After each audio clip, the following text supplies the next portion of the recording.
이번 시간에는 우리나라의 랩 어카운트 도입과 발전 과정을 알아보고 최근 랩 시장의 동향을 랩과 관련된 주요 신문 기사를 통해서 간단히 말씀드리겠습니다.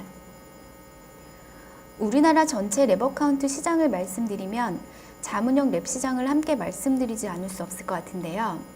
자문형 랩이란 랩 서비스 중 투자 자문사의 자문을 받아서 증권사에서 운용하는 랩 서비스를 말합니다.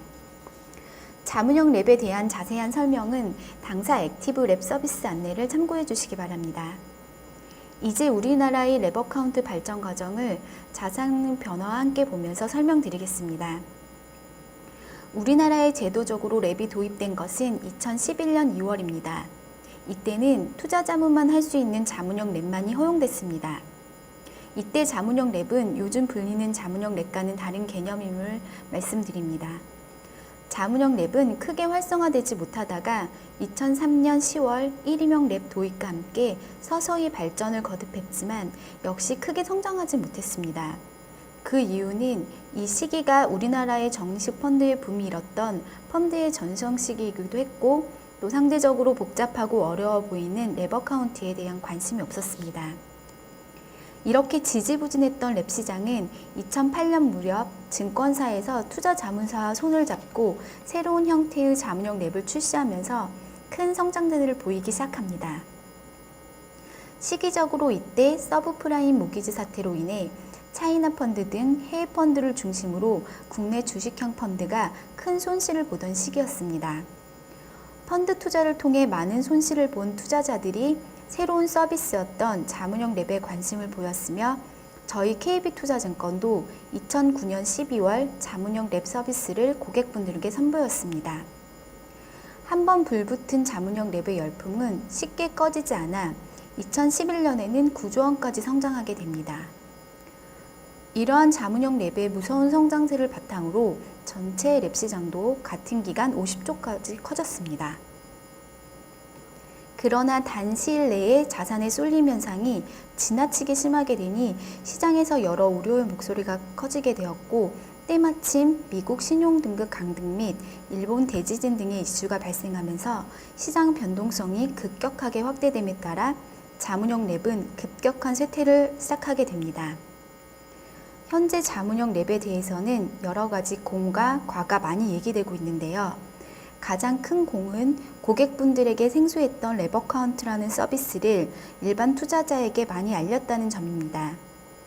그림에서 보시는 바대로 자문형 랩은 9조에서 4조로 급격하게 줄었지만 전체 랩 시장은 여전히 상승세를 거듭하고 있습니다. 이것은 자문형 랩으로 들어왔던 자금이 여러 다양한 랩 상품으로 이전되어 갔다는 것을 말해주는 것이라 할 수 있고 자문형 랩 또한 새롭게 진화를 거듭하고 있습니다.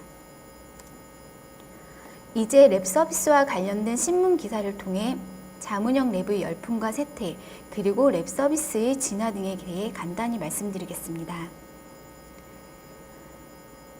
처음 보시는 기사는 2009년 9월의 기사입니다.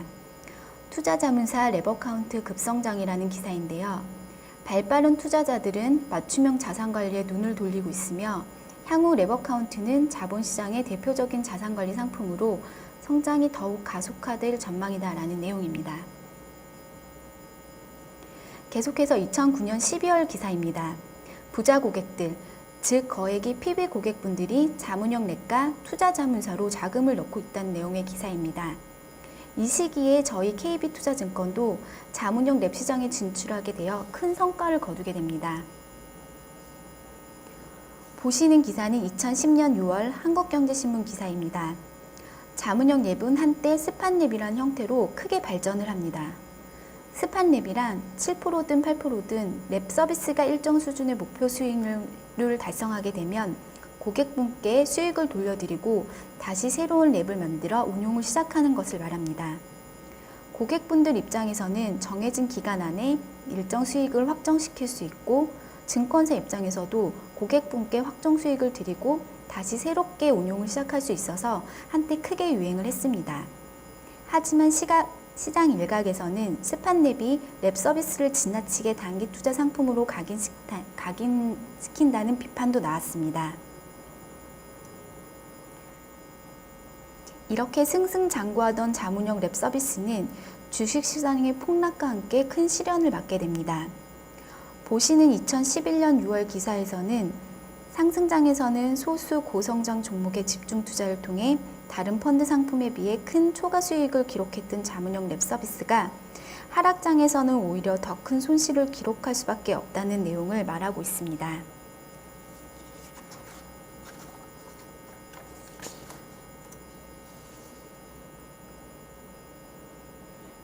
이제 기사를 통해 본 현재 상황 및 향후 전망을 말씀드리겠습니다.